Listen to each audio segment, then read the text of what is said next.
Hello, everybody. Welcome to the return of whatever. I'm Herbert Midgley. Daniel Nelson. And I'm the meat daddy. Wow. Yeah, wow, we actually gone a full month of doing a weekly podcast. It's been a while since we've been able to pull this off. Man, my arms are tired too, man. Oh, it's like hard work to do this. Oh yeah, oh yeah. Well, let's see. I think Dan, you probably had the biggest link right off the bat, and you're in black and white too. Dan, what link do you want to share with us this week? The biggest thing that caught my attention this week was the article about Facebook's sentiment engine. I think was what the article dubbed it. It's a CNET article, and I just really liked it because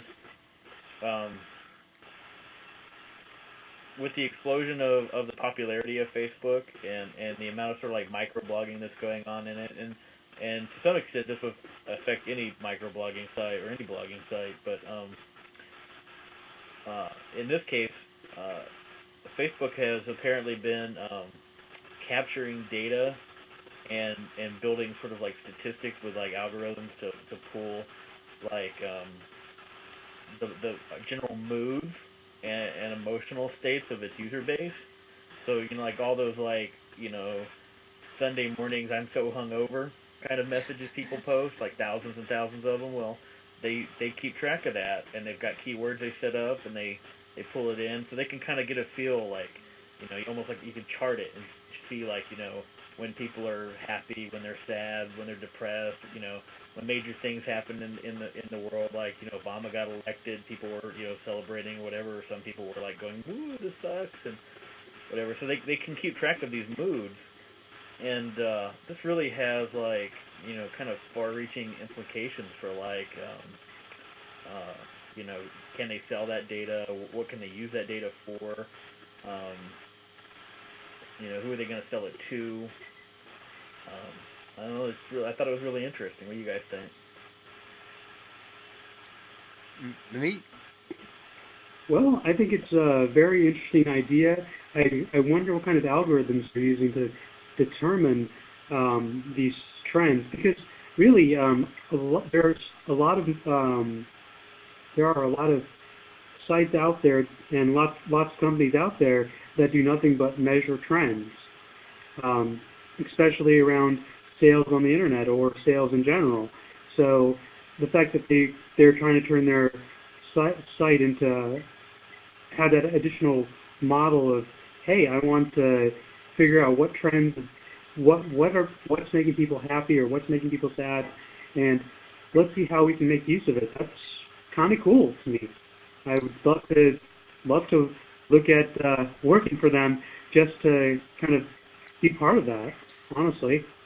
Well, I know one thing is like with Google, you could, I'm sure they could search. All right, everybody's searching this celebrity, or everybody's searching this topic or whatever. So I'm sure they can measure trends in a certain way with that. Facebook, being that the clientele probably generally is mainly the college kids range. I mean, I know there's all ages now, but in general, I would suggest it's probably still 75% mainly young folks are using the Facebook. So Well, yeah. I just want to put a little thing in. I actually just read an article about how Facebook has had a 276% growth in the age groups of 35 through 56, all right, or something of that sort. So there are a lot of older people who are starting to jump on the bandwagon on social networking, which is pretty impressive. At least 256 of them. Yeah, at least 276. Well. So Herb, you are no longer the only one. I know.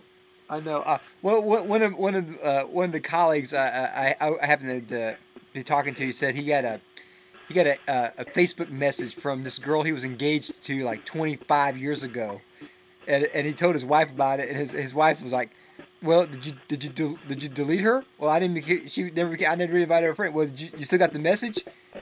Well, yeah, I haven't thrown the message away. Well, why not? Anyways, I just think that the drama that's gone on with 18-year-old kids on Facebook is now going on to the 40 somethings now. But Yeah, true, so, true. Facebook drama or MySpace drama, nobody needs that. well, Nobody needs that. I mean, a couple of things about the Facebook, and actually, we talked about the Facebook like one of the very first casts at least the very first video cast I think we did a meet. Remember back in the day? Yeah, That was the yeah. same day we recorded a Got Game movie. Oh yeah, I remember that. That's the one where if you haven't seen that one and you want to see me get beat up, that's the one you want to watch. Yeah, or see me get beat up. You Well, I want to just had watch to touch. that. I just had the kung fu touch. Hey, you know what? You got the touch. Good old Transformers reference for you. and uh, and I can see Facebook as actually being pretty good on that. I like my status. I change my status every day along with my picture. And I'm sure that says something about me psychology wise as well. Why does this person have so many pictures of himself and then on there, why do I put this, that, and the other on there and so forth? Well, Um, well, Herb, that's just because you're that pretty. I I guess or there are good uses of technology and then sometimes there's bad uses of technology, Uh, and this well, may be the case. I think the sentiment engine is an interesting idea. I think let's kind of break it down into the educational world. Um, you know, I think that there is use for that in the educational world. If they have some sort of way that you could tap into taking a look at your class and seeing after class if they change, if the sentiment is, oh, this is so tough, or oh, this is, kind of reviewing how the students react after your classrooms. Do you find that, or do you think that would be of benefit to you, Herb? I'm just trying to think. Maybe on a global thing, like if I could tell, all right, they didn't understand this concept, then I know I could review that concept again, or they got this concept. Uh, every once in a while, like I remember last semester, I was reading in the newspaper. There was obviously a person that was in my class, one of my classes that was writing for the newspaper, and there was one article that was almost verbatim what I had talked about one day, like a couple days earlier in class. And like I'm reading this thinking, man, I guess somebody actually is listening to me talk when I'm teaching. And some people get upset while they plagiarize. Well, whatever. I mean, when you do a lecture, whatever at that point there. Um, so it at least showed to me that went over, and maybe another couple hundred people read it in the Pine Log. I don't know. Hmm. And for those listeners out there who don't know, the Pine Log is the local student paper in Nacogdoches at SFA. Yeah, and if you want one, come find me. I'll sell one to you for a quarter. Or you can just go to the campus and get one for free. Oh, okay. Well, yeah. Uh, now, Dan, what are your thoughts on the idea of using that sentiment engine in a classroom, or heck, more importantly, in your line of work, in a capacity to understand how people feel about the technologies that are being used on campus? First, let me say, Big Brother, 1984, Big Brother.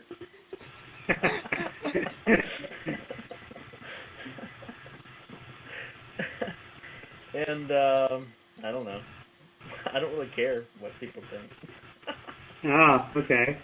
So you're just apathetic. You don't really care. You just do your job, right? Yeah, pretty much. No, I mean, I don't know. I do have like serious privacy concerns about this kind of stuff, especially when it's not like it's not overtly presented to the users of the application that this kind of stuff is going on. You know what I'm saying? Like maybe there's like a user agreement that I skipped through and didn't read, that like everything you can do is going to be monitored and used in our nefarious plots. Well, let me ask you this, Dan. Is this so serious that you would cancel a Facebook account? I'm not sure that I'd cancel it, but I would like maybe be more aware that what I'm typing in there, and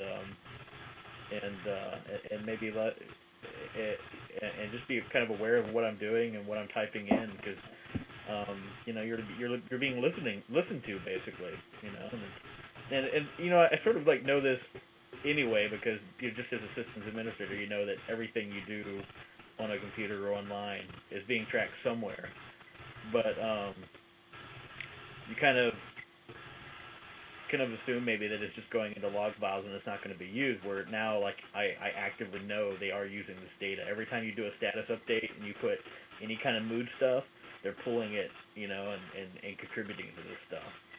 So in some level, that's kind of, at least makes me raise my eyebrows, and I don't know if I'd stop. And then I can also sort of see sort of the coolness factor. I mean, it is kind of neat to be able to do something that's never been really done easily before, like this, to tap into the mood of, hundreds of thousands of people, and for the most part, without them knowing about it. Well, since it's so global, in some ways it'd be like I'll do an analogy, like if you're in a big city and you take a picture of a whole group of people walking, you really can't make out Yes. anybody specifically, but you see them all Hmm. walking right or left or whatever. Um, I don't think anyone would be hurt by that photograph if it was published or something like that. Now, Hmm. if you just zoomed in on one person picking their nose or something like that, I could see that being an invasion of privacy. But if they're picking their nose and there's 10,000 people in that picture, I don't really think you could pick them out that way. Yeah. Well, and I think that's the overall intent with this trends technology that they're coming up with, or they're working on, is to get the aggregate results, right? I, And I I think should that copyright my moods, and then when they make money off of this, I could say like, hey, I want a percentage of that, because of the days I was happy and sad, you knew about it, and it ended up in the data, and I had that copyrighted. Well, right now I still don't know. I still don't really see how much the revenue source from Facebook, other than a few ads that they put up there and so forth like that. I guess they can't be making that money off of gifts that you Yeah. buy. I don't know. I don't know. well, actually, they've got multiple revenue sources. They've got the ad revenue, they've got the gifts, and the purchase revenue, and then they also have the partnerships revenue. I mean, they've got lots of partnerships Yeah, hey, out there. did you guys do the Burger King get rid of 10 friends to get a free Whopper? No. No, no, but did you guys hear, and this is something that we get this podcast out soon, that Denny's is going to give a free Grand Slam breakfast out tomorrow If I had a Denny's near me, I'd be there tomorrow so surely. from 6 to 2. I personally don't know if I want to wait in line, but, you know, I it's, think my closest it's Denny's is real. like an hour away or something. Yeah, mine's an hour and a half, I think, sadly. But Mine is Isn't there used to be one about 10 minutes between away. Knack and Lufkin or something? no, that was it Waffle House or something like that. No, there was one. It was in the hotel. Oh well, that hotel has changed ownerships like 50 times since you left Knack. I Yeah, mean, but there was a Denny's there for a while. I do remember that. I remember going there and like the service being so bad that we left. We didn't even sit down to eat, because like we were waiting for the waitress to come, somebody to come and like feed us, and like the only people there were like there was like one lady and I think it was a waitress talking to her boyfriend or something, and she like looked at us and then she like went back to talking to her boyfriend, completely ignored us. And that's so like, probably after like 15 minutes, we were like, "This is crazy. We've been here 15 minutes, and nobody's even like talked to us." yeah. All right. That's probably why they're no longer here. Well, okay. I actually want to bring us back into the topics area. What? One of the top. Hmm? No, go ahead. I was going to say one of the topics we were going to put out there to kind of talk about, which didn't really have a link associated with it, and it kind of goes hand in hand with our talk of how the sentiment engine Facebook works, is how do you guys feel about social networking And do you think it has a good or bad impact with schools and education? I mean, obviously there are lots of pros and lots of cons. So, what do you guys feel about it? Well, I know this. I haven't seen this. Dan, you may actually have seen this. Is that supposedly the new version, right, of Blackboard has some Facebook integration or MySpace integration in it? Well, the current version uh, of the original Blackboard product already has some, and then I think they're planning on having more in the future.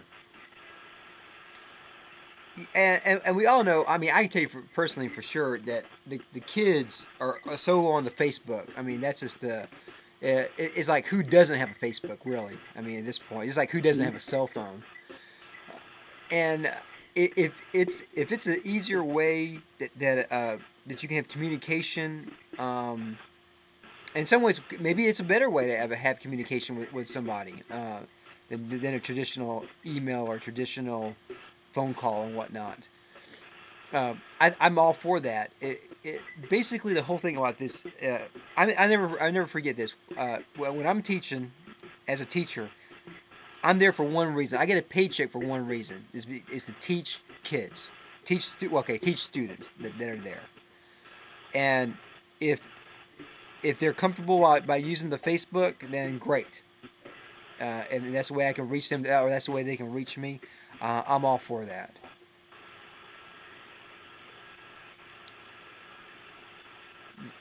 Meat? Any thoughts, Meat? Well, I have some.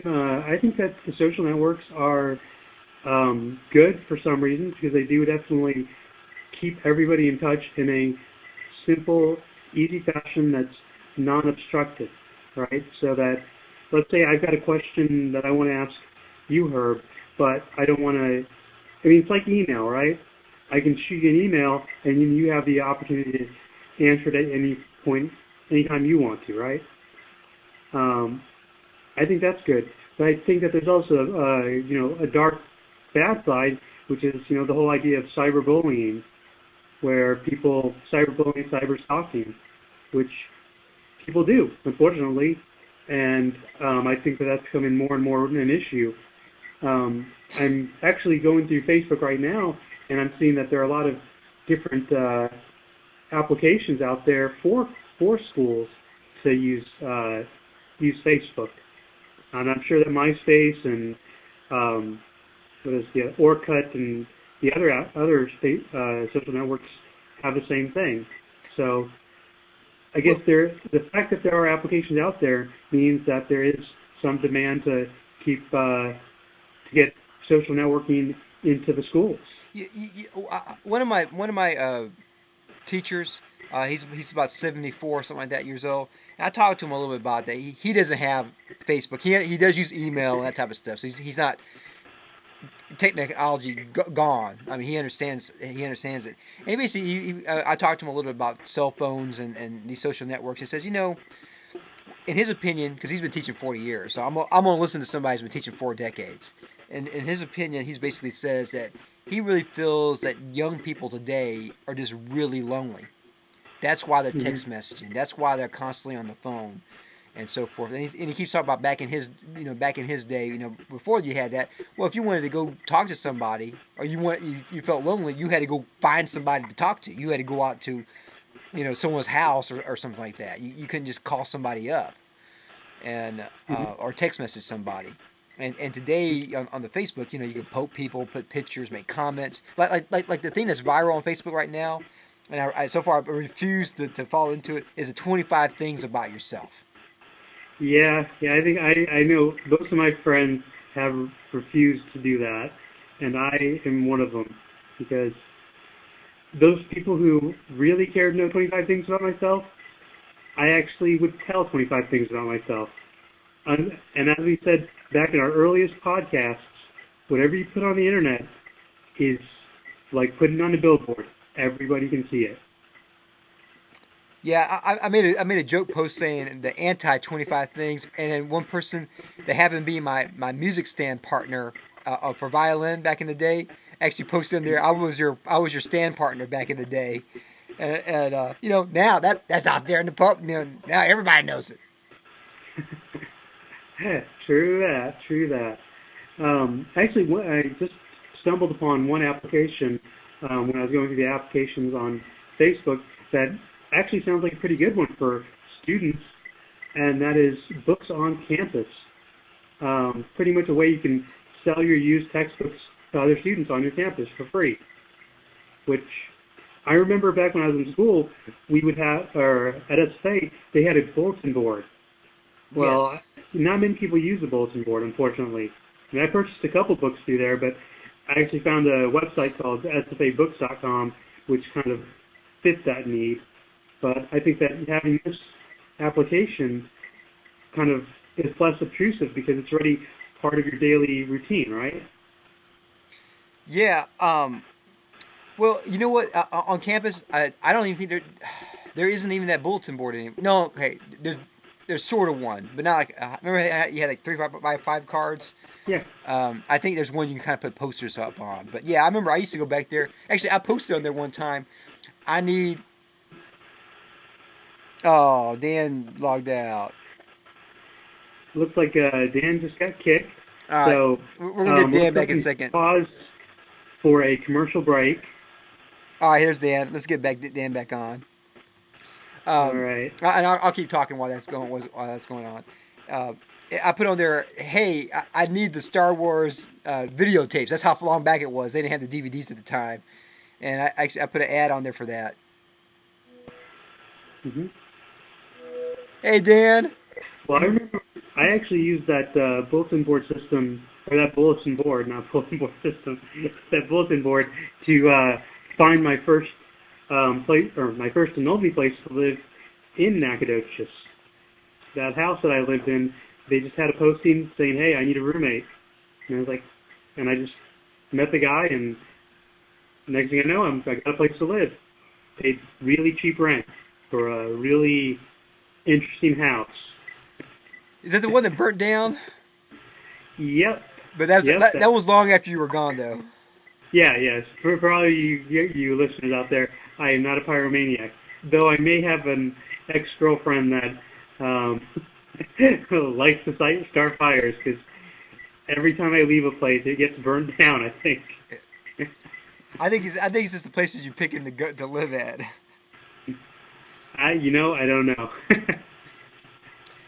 Well, Dan, I know you had one really cool link, and it has to do with singing. Oh, yeah. We should end on a song. Yeah, Oh, Dan. no. Yeah, how's your Klingonese? It could use some work, but it's not bad. All right. If we're going to end with the song, we should definitely have a good song for it. And when I say good song, I mean a short song. Well, fortunately, most Klingon songs are pretty short. We could just do the first 3 stanzas of the victory song. it's Right? It's really is. I really find it fascinating, and actually, I commented at the time that when that episode came out, that was one I recorded, and actually, I went through and tried to learn the lyrics to this Klingon song. Just so I would be the coolest kid on the block. Well, I guess before that, Dan, and we may ought to say this for another podcast, but like, I know you have some reservations about the new Star Trek coming out. Yeah, I'm scared, I guess, would be the best way to express that. Whatever they come out with, it's probably going to be better than some of the stuff that I've seen. And I've been kind of out of the Star Trek thing since DS9, so I've got my own opinions, I guess. Well, it's a reboot, and Mm-hmm. and I'm looking at it. I will say this: William Shatner. I don't think it is actually a reboot, though. I mean, not in the pure sense of a reboot. I mean, they are trying to hold with canon, from what I understand. I mean, it's opening a can of worms, but I mean, like one of J.J. Abrams' reasons for not including Kirk was that Kirk is dead in the canon, and he is and Leonard Nimoy is playing Spock. So this is supposed to be part of the canon of Star Trek, from what I understand. And I don't really know for sure what they're going to do, but I mean, since they have like, Leonard Nimoy playing old Spock, I see some kind of a time travel thing going on, like he's got to go back in the past, kind of a thing, and alter the past, and maybe like split the timeline and create like a whole new timeline for Star Trek or something. Well, with Enterprise, they basically sort of did the same thing. I mean, they really didn't stick with the canon too good. A little bit. I mean, they stuck with it somewhat, but um, Well, they tried in the beginning to diverge from the canon, but after season 1, they went back to the canon. I mean, I think they realized people weren't liking it, so they went. I mean, because I gave up on the show. Like I started watching Enterprise. Like I watched for part of season 1, and I was like, this isn't Star Trek. I don't want to watch this crap. And I went back later after it came out on DVD and started watching them again. And then like into season 2, they basically started like undoing all the crap that they were throwing in first season. They got rid of the Vulcans being criminal, lying. Yeah, I know the Suliban junk. Idiots. Yeah, they got rid of all that stuff. They went back and they went back to the canon. And unfortunately, by the time the show was actually getting really good in season 3 and 4, so many people had already left the show that they canceled it. Well, the one thing about this and what you're talking about is, I will say this about all this other science fiction that's gone on, is that Star Trek was the first time that there was a positive look out towards the future. I totally agree, man. It was a great positive outlook on science fiction, on outlook on humanity, and on humanity's future. And I love that about it. Well, you look at Asimov with the robots. The robots take over humanity, right? All that type of stuff. Lost in Space. Even though that was really campy, the first couple episodes were really dark and gloomy. Battlestar Galactica, even the original one. I mean, the whole human race was annihilated, and because of robots. But Star Trek, at this point, a couple hundred years from the future, we're all working together. We're all working for the common good, not for money, just to better ourselves as humanity. And that was the vision that Gene Roddenberry was able to give out. And if that spirit is there, this will work. If that spirit's not there, no matter how pretty it looks, no matter how good the acting is, no matter how good the story is, it won't work. Yeah, I agree. So, well, I guess that's a good podcast, everybody. Amit, you want to tell everybody how to find us? Well, I can do that. I just want to check one thing. Okay. Because Twitter just went down for a second, and I wanted to make sure that we don't have any messages on there. Oh, it looks like we don't have any messages on Twitter. So I did want to go ahead and say we did get some feedback from some of our longtime friends and fans, which would be Sean and John. Sean over in Arizona, who is a really awesome person and has some really cool stuff out on the web, which I'll go ahead and throw in the show notes for those who care to take a look. Anyway, you can reach us at returnofwhatever.com or email us at returnofwhatever@gmail.com. You can follow our Twitter feed, which, as we tape these shows, we do accept questions, or if you want, you can just send questions at any time or any topics, and we'll be happy to discuss them on the show. So the Twitter account is Twitter/returnofwhatever. Unfortunately, we couldn't get the R in there.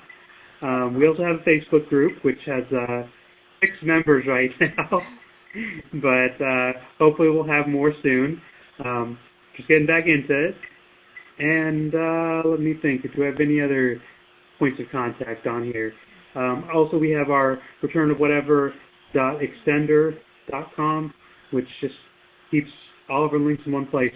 So if you listen to the show and you want to know every single thing about every one of us, you can go to that site. Anyway, Herb? Well, for the return of whatever, I'm Herbert Midgley. I'm Daniel Nelson. And I'm Amit Dedia. Dojo deva, dava jevo, jaka deva, jaka deva, jaka deva. Kapla! I don't even know that one. But